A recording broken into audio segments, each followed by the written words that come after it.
से आज मैं यहाँ पे हूँ।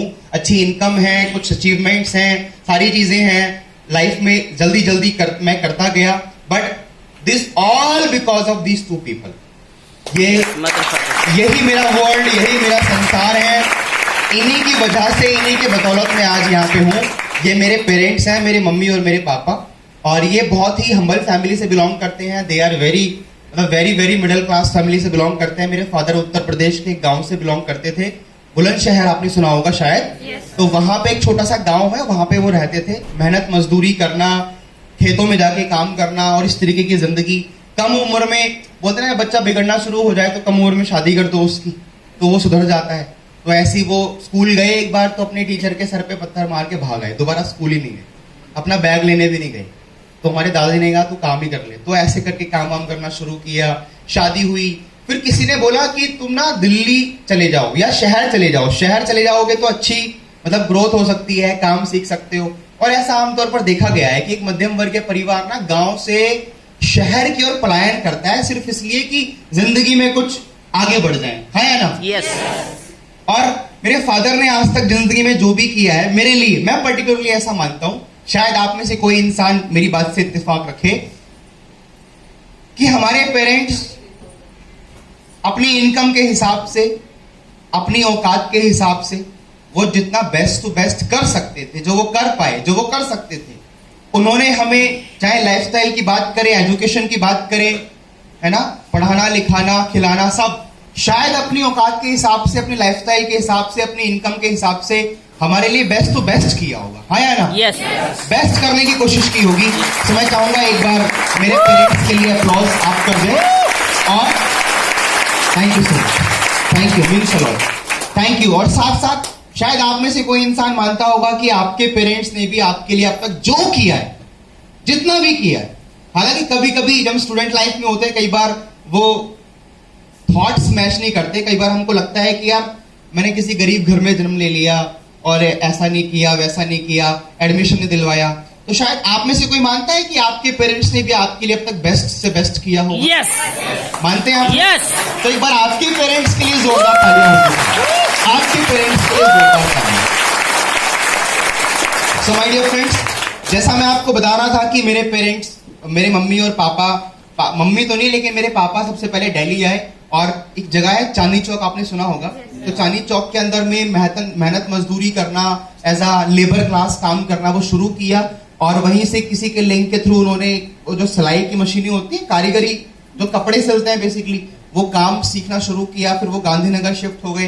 दिल्ली में एक जगह है गांधीनगर, शायद आपने सुना होगा। वो एशिया की कपड़ों की सबसे बड़ी मार्केट कही जाती थी, आज भी होगी शायद, आज भी है सर। तो वहां पर उन्होंने अपना वो काम शुरू किया, फैक्ट्रियों में काम करना, पहले धागे काटना, फिर पैकिंग करना, फिर मशीन पे जाना, फिर वो सब चीजें। और करते करते करते करते कुछ सालों के बाद में उन्होंने अपना व्यापार शुरू कर दिया। जब अपना व्यापार शुरू कर दिया तो वो मुझे और मेरी मम्मी को लेकर के दिल्ली फिर शिफ्ट हो गए। तब तक मेरी एंट्री हो चुकी, तो मैं फिर दिल्ली के अंदर में आया। मेरी सारी एजुकेशन दिल्ली से ही हुई है। और दिल्ली के अंदर में जब मैं आया, मेरे पापा ने ऑलरेडी अपना बिजनेस स्टार्ट कर ही लिया था। मेरे पापा ने अपनी लाइफ में कम उम्र में तरक्की करना शुरू कर दिया। पहले एक फैक्ट्री ओपन करी गांधीनगर में, सीलमपुर में, फिर दूसरी, फिर तीसरी, फिर चौथी, ऐसे करके बढ़िया उनका बिल्डअप होता गया। लाइफस्टाइल बहुत बढ़िया थी बचपन के अंदर, कोई टेंशन नहीं, कोई कॉम्प्रोमाइज नहीं। लाइफ में जो चाहिए वो सारी चीजें। एक छोटे बच्चे के लिए क्या होता है, बर्थडे टाइम पर बन जाए, खिलौने आ जाए, अच्छे कपड़े आ जाए, खाने को मिल जाए, बस इतना ही चाहिए। तो मैंने जो डिमांड किया वो तो मुझे मिला, जो मैंने डिमांड नहीं किया वो मेरे को टाइम पे मिला। मेरे पापा भी इतने शौकीन आदमी है कि मेरे सारे जो बर्थडे थे वो सेलिब्रेट करते थे। मेरे एक बर्थडे की फोटो है, ये मेरी पहली फोटो है जब मैं पहली बार स्कूल गया। ये फोटो देख करके मेरे को लगता है कि शायद अब से ज्यादा क्यूट तो बचपन में ही हुआ करता था। यस। आपका क्या ख्याल है? यस। हाँ ना, कुछ नहीं करना। तो ये मेरे पहली बार स्कूल जाने की फोटो है, जब मैं पहली बार स्कूल गया। और उस जमाने में क्योंकि वो कैमरा और वो होते नहीं थे, तो गली मोहल्ले में एक ना एल्बम वाली दुकान होती थी, फोटो वाली, सीनरी विनरी के आगे बैठ करके यूं करके फोटो वोटो खिंचाना, वो कल्चर ज्यादा था पहले। तो मेरे बहुत सारे फोटोज हैं। कभी आप मेरे घर आएंगे ना, मेरी बहुत सारी एल्बम है बचपन की। एक बर्थडे की अलग एल्बम है, एक की अलग है, एक की अलग है, ऐसे करके अलग अलग अलग बहुत सारे फोटोज हैं मेरे। तो उनमें से कुछ चुनिंदा जो अच्छे हैं वही लेकर के आने लगा। तो कभी आएंगे आप मेरे घर तो मैं आपको दिखाऊंगा। आएंगे? यस। आना चाहेंगे? यस। चलो। तो ये मेरे बचपन की फोटो है, ये मेरे एक बर्थडे की फोटो है, एक बर्थडे, और ये दूसरा बर्थडे है मेरा, इससे छोटा था जब मैं, ये बड़ा हो गया, ये छोटा था, ये बर्थडे की फोटो है।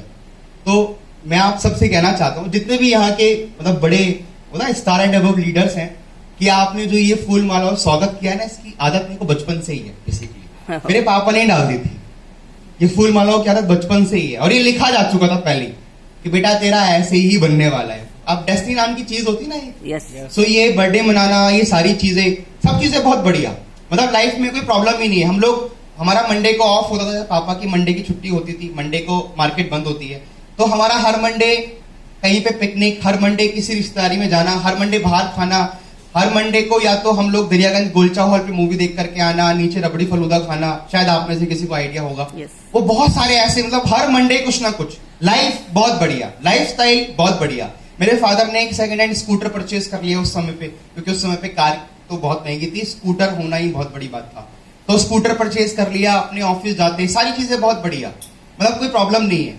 साल निकलते गए, जिंदगी अच्छी थी, लगा सब कुछ ऐसी रहेगा, लेकिन जो जिंदगी है ना, वो ये अप्स एंड डाउन्स का नाम होता है जिंदगी। हाँ या ना? मतलब समय हमेशा बराबर नहीं रहता कि हमेशा ऊपर ही रहेंगे। तो जैसे वो नीचे डाउनफॉल आना शुरू हुआ बिजनेस के अंदर, कुछ चैलेंजेस आए होंगे, बट मैं छोटा था तो मुझे ना तो फील हुआ, ना मुझे कभी फील होने दिया। बट एक मोमेंट था मेरी जिंदगी में जब मेरे फादर ने मुझसे बोला कि बेटा अब हम तुझे दूसरे स्कूल में एडमिशन कराएंगे। तब तक मैं 5th क्लास में आ चुका था, 6th में जाने की बारी थी, तो मेरे को बोला कि तेरे को बड़े स्कूल में भेजेंगे। तो मेरा एडमिशन गवर्नमेंट स्कूल में करा दिया, प्राइवेट स्कूल, कॉन्वेंट स्कूल से गवर्नमेंट स्कूल में करा दिया। अभी आज तो दिल्ली गवर्नमेंट की स्कूल की हालत थोड़ी सी अच्छी है, लेकिन जब 2005-6 की बात है, तब ऐसी हालत थी कि एक कमरे के अंदर 60 120 बच्चे, और वहां पे ना बैठने का कोई सिस्टम नहीं था कि कोई बेंचेस हैं या फिर कुर्सियां हैं। टाट पट्टी, टाट पट्टी, दरी बिछा के नीचे वहीं पे सारे, मतलब एक ही गड़बे में सारे मुर्गे भर दिए, सब उसी के अंदर है। और वहां के जो बच्चे होते हैं उनकी जो बात करने की शैली होती है बड़ी अलग होती है। प्राइवेट स्कूल का बच्चा अलग होता है, गवर्नमेंट स्कूल का बच्चा अलग होता है। वो बंदा नाम के साथ में जब तक सफिक्स प्रीफिक्स ऐड नहीं करेगा तब तक नाम ही नहीं लेगा। सफिक्स प्रीफिक्स फैमिली शो है, खुल के नहीं बोल सकता। तो वो था वहां पे। एक पहले ही दिन मेरी एक बंदे से सीट पर बैठने की लड़ाई हो गई, उसने चांटा मार दिया वहां पे पहले ही दिन जाकर। तो वहां भी वो क्लास का बदमाश था बेसिकली। एक ही बेंच थी, उसमें मैंने बैग रख दिया, फिर उसने मेरा बैग उठा के फेंक दिया, मैं भिड़ गया और मैं अकेला था और मेरे को पता नहीं था ये बहुत सारे हैं। वो सारे वो थे जो 3 साल से फेल हो रहे थे, तो उनको बैठने की आदत थी आगे, बोले हमको तो आगे और रहना है तो भैया हम तो यहीं बैठेंगे ऐसे करके। तो ऐसे 2-3 इंसिडेंट हुए स्कूल में जाकर के। मैं गया तो पहले दिन मैंने देखा कि मेरा जो फैन था स्कूल का, फैन आपने देखा होगा, उसकी पंखुड़ियां ऐसे होती हैं। कैसे होती हैं? ऐसे होती हैं। जब पहले दिन गया तो ऐसे थी, सेकंड डे गया तो ऐसे हो गई तीनों। अब वो स्विच ऑन किया, टीचर ने कहा पंखा चला दो, तो वो ऐसे करके पंखा यूं ऐसे घूम रहा है, ऐसे हवाई ना दे वो। टीचर शाम को आया, उसने बोला बल्ब जला दो, रात हो रही है। दोपहर का स्कूल था, दिन में जाना शाम को आना। आखिरी वाले पीरियड में टीचर आया, उसने कहा बल्ब जला दो, रोशनी हो जाएगी। एक बंदे ने स्विच भी ऑन कर दिया, लाइट भी आ रही थी, लेकिन बल्ब नहीं जला। बताओ क्यों? बल्ब भी गायब था। मैंने पहली बार ऐसा कहावत को सच होते हुए देखा। बोलता है जिस थाली में खाना उसी में छेद करना। मैंने कहा ये यहाँ के बच्चे बड़े अजीब हैं। 1 दिन 2 दिन 3 दिन गया, मैंने फिर पापा को बोला, मैंने कहा पापा ये स्कूल बड़ा अजीब सा है ये। अच्छा, मेरे को हैबिट कुछ और स्कूल की थी, वहां पे बच्चे अच्छे होते हैं, टीचर भी ध्यान देता है। यहाँ टीचर को मतलब ही नहीं कोई। हालांकि मैं कंप्लेंट नहीं कर रहा, पर रिकॉर्ड करके मत डाल देना कभी केजरीवाल जी मुझे उठा ले घर से। तो वहां कोई टीचर को फिक्र ही नहीं है। टीचर अपना बैठा हुआ है, बच्चा यहाँ से निकल रहा है, बाहर जा रहा है, पान फूक के वापस अंदर आ गया। बच्चे भी अलग अलग तरीके की हैबिट। मैंने कहा ये तो एनवायरमेंट मेरे लिए नहीं है। मैंने पापा को बोला भी चेंज करा दो, बट उन्होंने बोला नहीं बेटा आपका एडमिशन हो गया, जाना पड़ेगा। So what I want to make you understand, मैं आपको समझाना ही चाह रहा हूँ कि ये जो सडन मेरी जिंदगी में ऐसे करके जो भूचाल आया ना स्कूल वाला, हालांकि बहुत बड़ी बात नहीं है, बट मेरे लिए बहुत बड़ी बात थी, क्योंकि मैं वहां पे एडजस्ट ही नहीं कर पा रहा। तो मैंने अपने आप से यही सवाल किया कि आखिर ये क्यों और मेरे साथ में क्यों? जब सारी चीजें बहुत बढ़िया आती तो सडन ऐसा क्या हो गया? बट कोई बात नहीं, स्कूल जाना ही था। अपने आप को उस माहौल में ढाला, तरीके से रहना शुरू किया, कम लोगों से बातें करी, क्लास में स्कैन करना शुरू किया, अच्छे बच्चे कौन है, पढ़ने लिखने में बढ़िया कौन है। 1-2 महीने 3-4 महीने के बाद में 2-4 दोस्त बने, फिर वहां से चीजें थोड़ा स्मूथ हो गई। और फिर हम तो इंडिया वाले हैं, जहां जाए वहां अपने से लोग ढूंढ ही लेते हैं। आया ना? है ना, गरीब इंसान की खास पहचान होती है, पता है क्या?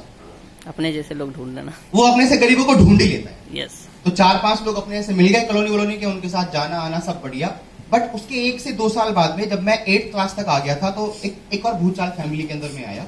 मेरे फादर डेली जिस तरीके से अपने ऑफिस जाते थे, वो सेम तरीके से अपने स्कूटर पर बैठ करके, उनका ऐसा था कि उनकी पैंट की ना क्रीज भी नहीं बिगड़नी चाहिए। अगर क्रीज बिगड़ गई है तो भी चांटे पड़ते थे हमारे को, हम बस छोटे थे। तो बोले मेरा काम प्रेस करने का था, तो प्रेस करना पॉलिश करना मेरा ही काम था। बोले जूते पॉलिश नहीं हो, भाग के भी जूते पॉलिश करो। तो उनका ऐसा था कि बिगड़ने ही नहीं चाहिए, तो वो ऐसे गए। और उस दिन, जिस दिन की मैं आपको बात बता रहा हूँ, उस दिन वो जैसे वो अपने ऑफिस गए, वो शाम को वैसे वापस नहीं लौट रहे। उनको 2 लोग ऑटो रिक्शा में डाल करके लेकर के आ रहे हैं। That was very strange for our family. घर में किसी को मालूम नहीं है क्या हुआ है। मेरे पापा थोड़े इस टाइप के रहे हैं कि उन्होंने ना घर की प्रॉब्लम, अपनी प्रॉब्लम कभी शेयर ही नहीं करी।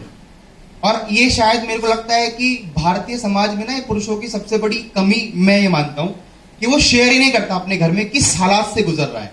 बिजनेस अप हुआ, डाउन हुआ, पैसे उधार लिए, बिजनेस में लगाए, नहीं चला, फिर कुछ किया, जो कर सकते थे वो सब किया। वो दिन, जिस दिन की बात मैं आपको बता रहा हूं, मेरे फादर का बिजनेस पिछले कई सालों से शायद कोलैप्स हो रहा होगा, शायद बिजनेस डाउन जा रहा होगा। वो दिन वो अपनी आखिरी फैक्ट्री की भी सारी मशीनरी, जेनसेट, सारे सामान आधे से आधे रेट पर पे ताला मार के घर आ गए। और that was something like semi heart attack for him, कि शायद उनको जिंदगी में बहुत बड़ा झटका लगा है। एक इंसान जो 35-40 साल की एज में पहुंच रहा है, वो इंसान जिसने पूरी जिंदगी लगाई एक बिजनेस को बनाने के लिए, आज इस एज में जाकर के उसका पूरा काम खत्म हो गया। हमारी फैमिली के पास में अगले दिन पैसा कहां से आएगा, इस बात की कोई प्लानिंग नहीं। हमारी मम्मियों की ना घर में आदत होती है कुछ पैसे चीनी के डब्बे में डाल देना, कुछ चाय पत्ती के डब्बे में डाल देना, कुछ अखबार के नीचे डाल देना। तो वो वहां से जो पैसा निकला बाद में, तो फिर 2-3 दिन, 4 दिन, 5 दिन हमारे चले ऐसे करके। फिर मेरे फादर को थोड़ा होश आया, होश में तो वो थे ही, लेकिन वो आना नहीं चाह रहे थे जानबूझ के। तो जब उनको समझ में आया कि अभी परिवार बड़ा है और मुझे ही सब देखना है, अपने घर में मैं सबसे बड़ा हूं, अभी सर को ऊपर शेयर कर रहा था, मैं घर में सबसे बड़ा हूं और मैं उतना बड़ा नहीं था कि कोई रिस्पॉन्सिबिलिटी उठा सकूं उस समय पे। तो मेरे फादर ने कुछ और सोचा, थोड़े और लोगों से बातचीत करना शुरू करी। फिर गली मोहल्ले में कुछ लोग होते हैं ना, तो वो आपको राय देने के लिए आ जाते हैं। उस समय भी किसी ने राय दी और मेरे फादर को बोला कि भाई साहब जो मैं काम करता हूँ आप भी वही काम करना शुरू कर सकते हो। तो मेरे फादर को उसने ऑटो ड्राइविंग का काम समझाया। हमारे यहाँ पे एक जगह पड़ती है, कभी आप आओगे, ईस्ट दिल्ली को गए? ईस्ट दिल्ली, तो ईस्ट दिल्ली में एक जगह पड़ती है लोनी, गोलचक्कर, ये जगह पड़ती है। ये पूरा दिल्ली का बॉर्डर है। जैसे ये दिल्ली का बॉर्डर हुआ गुड़गांव साइड, वो दिल्ली का बॉर्डर है उत्तर प्रदेश साइड, और वहां की लाइफस्टाइल भी एकदम बहुत अलग तरीके की है। तो वहां पर उन्होंने लॉनी गोलचक्कर से ऑटो ड्राइविंग का काम करना शुरू कर दिया। 1 हफ्ते 2 हफ्ते गए, चलाना सीखा, जल्दी चलाना आ गया। फिर एक सेकंड हैंड ऑटो परचेज कर लिया, वो भी उधार लेकर कहीं से। जो बिजनेस पहले बंद हुआ उसमें ऑलरेडी उधार लिया हुआ था। हमारी हालत ऐसे हो गई कि उसके बाद में लगभग 1 से 1.5 महीने के बाद में जब लोगों को पता लगना शुरू हुआ कि इनका काम बंद हो गया है, इनके पास पैसा नहीं है, तो सबको रहता है कि हमारा पैसा निकल जाए। 1-2 महीने के बाद में ही, क्योंकि हमारी फैमिली में कुछ पता नहीं है कि क्या हुआ क्या नहीं हुआ, तो कभी कोई सुबह को आए, कभी दोपहर में आए, कभी शाम को आए, कभी खाना खाने के पहले आए, कभी खाना खाने के बाद में आए।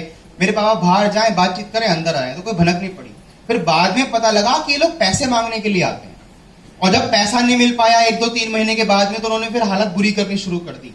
4 बातें सुनाना, गली मोहल्ले में बोलना, जो हमारी बेचारी थोड़ी बहुत इज्जत थी वो भी फिर जानी शुरू हो गई। इज्जत नीलाम होना शुरू हो गई चौराहे के ऊपर। पीछे नहीं आ रही? ओके, अब आ रही है? Yes. Okay, thank you so much. Okay, thank you. So वो समय ऐसा था हमारी फैमिली के लिए, that was the most challenging time for our family. उस समय हम जिस मकान में रह रहे थे, वो मकान को भी हमको शिफ्ट करके एक छोटे से किराए के मकान में जाना पड़ा। और जैसा मैंने आपको बोला कि वो दिल्ली और यूपी का बॉर्डर है, तो बॉर्डर पे अक्सर ही प्रॉब्लम होती है कि यहाँ की जो इलेक्ट्रिसिटी है वो दिल्ली गवर्नमेंट की आएगी या यूपी गवर्नमेंट की आएगी। तो एक ऐसा इलाका है वहां पे कोई भी, मतलब ना दिल्ली की इलेक्ट्रिसिटी ना यूपी की इलेक्ट्रिसिटी है, बिजली नहीं है वहां पे। तो हमने एक घर देखा जिसके मालिक ने हमको, मकान मालिक बोलते हैं ना, जिसके मकान मालिक ने हमको बोला कि 1 हफ्ते में मीटर लग जाएगा, आप शिफ्ट कर सकते हो। वो थोड़ा सस्ता था, थोड़ा खुला हुआ था, थोड़ा सा जो मेन मार्केट भी उससे अलग जगह पे था, थोड़ा सा बाहर साइड को। तो हमने कहा कोई बात नहीं, अभी समय ऐसा रह लेते हैं। हमने शिफ्ट कर लिया उसके अंदर। तो जब हम उस वाले मकान में गए तो वहां पे इलेक्ट्रिसिटी थी नहीं, तो मेरी मम्मी ने लालटेन पे खाना बनाना शुरू किया। लालटेन, यू अंडरस्टैंड? यस। मिट्टी का तेल डालते हैं, केरोसिन ऑयल डालते हैं उसके अंदर। एक हफ्ते की बात होती तो हम मैनेज कर लेते और किया भी बेसिकली। लगभग 1 हफ्ते, 2 हफ्ते, 4 हफ्ते, 5 हफ्ते, 1 महीना, 2 महीना, 6 महीना, 8 महीने, 1 साल, 1.5 साल। कैन यू बिलीव कि Yes. दिल्ली के अंदर में एक परिवार 2 साल तक बिना बिजली के रहा? 2 साल। तब तक मैं स्टडी में 11-12 तक भी आ गया था। 11-12 मेरी इतनी खराब रही 2 साल तक बिना बिजली के। रात को मेरी मम्मी जब लालटेन से किचन में खाना वाना बना करके 8 बजे, 9 बजे, 10 बजे जब उनका काम खत्म हो जाता, तब वो खाली हो जाता, लालटेन फ्री हो जाता, तब मैं पढ़ने बैठता रात को 11 बजे, 12 बजे, 1 बजे जब वो बुझ जाएगा अपने आप, जब उसका ऑयल खत्म हो गया, जब वो अपने आप बुझ जाएगा, तब मैं सोता रात। और सुबह को फिर 4 बजे, 5 बजे सुबह में छत पे सोता, जल्दी आंख खुल जाएगी, फिर पढ़ना भी है, स्टडी में करना है। क्योंकि बचपन से लेकर के आज तक एक चीज बताना भूल गया कि मैं पढ़ाई में बड़ा अच्छा रहा। नर्सरी क्लास से लेकर के 10th क्लास तक मैंने हमेशा टॉप किया क्लास के अंदर। अप्लॉज भी कर सकते हो आप। यस, मैंने हमेशा फर्स्ट आया क्लास के अंदर। नर्सरी में फर्स्ट, सेकंड क्लास में फर्स्ट, थर्ड क्लास में फर्स्ट, 5th में फर्स्ट। जो नया स्कूल गया था गवर्नमेंट स्कूल में, वहां भी फर्स्ट। उसके बाद में मैं टॉपर, 10th क्लास तक बढ़िया। तो जो क्लास का टॉपर होता है ना, उसको टीचर ही गाइड करती है। मैंने बोला मैम मुझे क्या करना चाहिए? मैम ने बोला तुम्हें ना बेटा साइंस लेनी चाहिए, तुम्हारे मार्क्स बड़े अच्छे आए हैं। मैंने कहा ओके। मेरे को पता नहीं साइंस लेने के बाद होता क्या है। और साइंस लेने के बाद तो ऐसे मानो कि सिलेबस ऐसे फैलता है क्यों करके समेटने में ही नहीं आता। अगर कोई होगा साइंस स्टूडेंट तो वो ही कैन अंडरस्टैंड। और उस समय पे वो सिचुएशन हो रही थी फैमिली वाली। ना मैं ट्यूशन लगा पाया, ना मैं स्टडी कर पा रहा ठीक से। मैं टॉपर स्टूडेंट से एवरेज में आ गया। और मेरे को जो डर था सबसे बड़ा, जो मेरा फियर था, वो ये था कि फैमिली की कंडीशन मैं जान रहा हूं, फैमिली के हालात में जान रहा हूं। और एक चीज भी मुझे पता है कि बचपन से लेकर के मैंने आज तक एक बात सुनी है, सीखी है कि बेटा पढ़ो लिखो और अच्छी नौकरी करो। एक कॉमन लाइन सबने सुनी होगी, सुनिए, यस, पढ़ो लिखो और अच्छे लोग। अच्छी नौकरी करो। और मेरे को मालूम था कि जैसा अभी चल रहा है, अगर मैं ऐसा ही रहा, मैं टॉपर स्टूडेंट से एवरेज में आ गया, 95% से 50%, 48% पे आ गया 11th क्लास का मेरा रिजल्ट। मैंने कहा ऐसे तो यार काम खराब हो जाएगा। 12th क्लास में मैंने, हमारे यहाँ पे जितने भी ट्यूशंस हैं, मैंने बदल बदल के सारे ट्यूशंस पढ़ना शुरू किए। जहां पे फीस मांगते वहीं से भागा था। जब महीना हुआ बोला फीस, तो मैं अगले दिन जाता ही नहीं, फिर दूसरी जगह जाता। अब वहां सिलेबस कुछ और चल रहा है, वहां कुछ और चल रहा है। ऐसे करके मैं अपनी 12th में मैंने कंप्लीट करी। मैंने सोचा पढ़ाई तो करनी ही है, क्योंकि एक चीज मालूम थी, लाइफ बदलनी है। ये जो सिचुएशन थी ना फैमिली की, अब मैं बड़ा था, मिडिल क्लास फैमिली में क्या होता है ना कि बच्चा अगर ये सब देख ले तो जल्दी समझदार हो जाता है। तो मेरे को समझदारी आ गई। फिर मेरी जो डिमांड थी, जो मेरी लाइफस्टाइल थी, जो पैसे को लेकर के था, वो सब खत्म होता गया धीरे धीरे करके। कोई कुछ मांगना नहीं, कोई डिमांड नहीं, कोई ऐसा ताना देना नहीं फैमिली को। एकदम शरीफ बच्चा, मतलब एकदम आप मेरी फोटो देख करके अंदाजा लगा सकते हो मैं कितना मासूम सा होऊंगा। देखो जरा, ये बचपन के, उसके बाद भी मैं ऐसा ही था। बहुत बड़ी कंप्लीट ट्रांसफॉर्मेशन तो नेटवर्क मार्केटिंग में आने के बाद आई है। उससे पहले के फोटो देखोगे तो आप बोलोगे भाई चंपू ये है ये, ऐसे करके। सो यहां पे मैंने सोचा कुछ तो करना पड़ेगा। 12th कंप्लीट कर लिया अच्छे से। उस समय पे हमारे इंजीनियरिंग का बड़ा क्रेज चल रहा था। मैंने कहा इंजीनियरिंग करनी है। मेरे सारे कॉलेज के दोस्त इंजीनियर बनने थे, स्कूल के दोस्त सारे इंजीनियर बनने के लिए जा रहे थे। मैंने कहा मेरे को इंजीनियरिंग करनी है। मैंने मम्मी को आके बोला, मैंने कहा मम्मी इंजीनियरिंग करनी है। मम्मी ने बोला अच्छा ठीक है कर ले, कितने रुपए लगेंगे? मैंने कहा 4-5 लाख तो लग जाएंगे, 4-5 लाख रुपए। और मेरे ऐसी लुक दी मेरे को, तेरे को लगता है तेरे पापा के पास 4-5 लाख रुपए हैं? उन्होंने पहले ही इतना कर्जा कर रखा है, वो कैसे चुकाएं?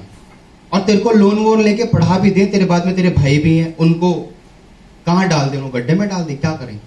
तो हमारे बस की नहीं है। मेरे पापा ने साफ बोल दिया उस समय, बोले हमारे बस की नहीं है, अब तुझे जो करना है वो कर ले, हम देखो यहां तक पढ़ा सकते थे, आगे हम तुझे नहीं पढ़ा सकते।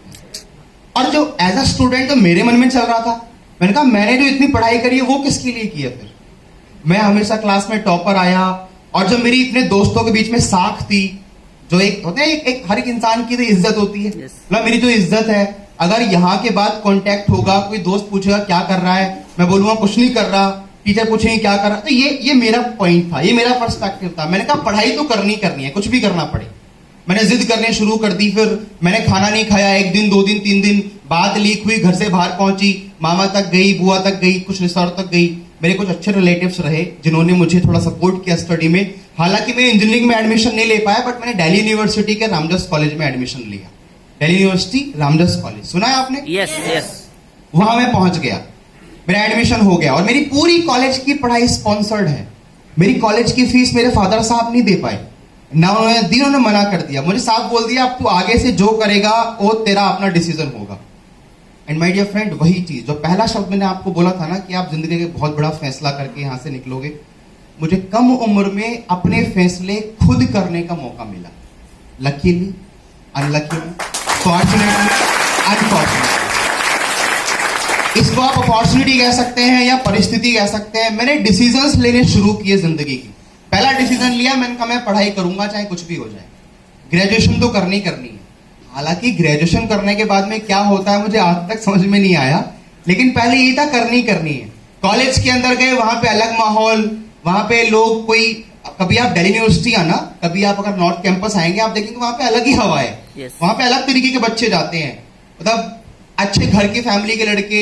मेरा कोर्स थोड़ा ऐसी था, BSc statistics honours, professional course, बड़े बड़ी फैमिलीज के बच्चे, कोई अपनी कार से आ रहा है, कोई बाइक से आ रहा है, और मैं 234 बस में लटक के जा रहा हूं वहां पे भीड़ के अंदर। मैं किसी को बताया नहीं कि मैं कहां से आता हूं। तो मैं कॉलेज के अंदर गया, एक चीज मेरे को समझ में आ गई, दिनेश अगर यहां से आगे तुझे आगे बढ़ना है, और अगर आज तेरे पेरेंट्स ने बोल दिया है कि तू आगे कुछ भी करेगा, तेरे अपनी डिसीजंस होंगे, हम तुझे बिल्कुल भी सपोर्ट नहीं कर सकते। सपोर्ट करने का मतलब वो पैसा नहीं दे सकते, वैसे जो करना है वो कर ले, पैसा नहीं दे सकते वो। तो मैंने कहा तेरे को अपने डिसीजंस अपने हाथ में लेने पड़ेंगे। और उस दिन मुझे एक बात समझ में आ गई थी, शायद आप में से कई लोगों को भी जल्दी समझ में आ गई होगी, वरना आ जाएगी। एक बात समझ में आ गई थी कि अगर मुझे अपनी जिंदगी बदलनी है और मुझे अपने फैसले अपने हाथ में लेने हैं, तो उसके लिए सबसे पहले मुझे फाइनेंशियली इंडिपेंडेंट बनना पड़ेगा। That is the root cause. Yes yes और no? Yes do you agree? Yes. तो जब मैं कॉलेज के अंदर आया, मैंने एक बात ठान ली थी कि मैं सिर्फ पढ़ाई नहीं करूंगा। फैमिली ने तो बोल दिया था अपना खर्चा खुद से निकाल। हालांकि रिलेटिव्स ने एडमिशन करा दिया, फीस भर दी और बुक्स दिला दी, सब करा दिया, लेकिन आने जाने का एक्सपेंस, कॉलेज में जाना, खाना पीना, वो तो कोई दे नहीं रहा। तो मैंने फिर अपने फर्स्ट ईयर से ही अपना कॉलेज, मतलब स्कूल, जो मेरे आस पड़ोस की आंटियां थी कुछ, उनको पटाया। मैंने कहा आंटी मैं ट्यूशन पढ़ा दूंगा आपके बच्चों को, ऐसे करके 100-150 वहां से आना शुरू हुए। 1-2 महीने वो पढ़ाया, फिर मैं इंटरेस्ट नहीं बना कभी पढ़ाने का। मैंने कहा बच्चे बड़ा दिमाग खाते हैं, रुपए के लिए इतना नहीं, ये नहीं कर सकता मैं। फिर मैं कॉलेज के अंदर एक दिन घूम रहा था, ढूंढते ढूंढते, बोलते ना कि आपको आप मेरे से लोग मिल जाते हैं। एक फ्रेंड मिला, बीए ऑनर्स का था, उसने कहा दिनेश यार मैं कुछ करता हूँ पार्ट टाइम में, तू चाहे तू भी कर सकता है। तो उसने मेरे को मॉल में काम करने का एक अपॉर्चुनिटी दी। आपको पता होगा मॉल, जितने भी मॉल तो आपको पता है ना? Yes yes. सब दिल्ली वाले हैं, गुड़गांव वाले हैं, तो पता ही होगा। मॉल में ना स्टोर होते हैं, रिलायंस, स्पार, स्पेंसर, बिग बाजार टाइप के, और वहां पे हर सैटरडे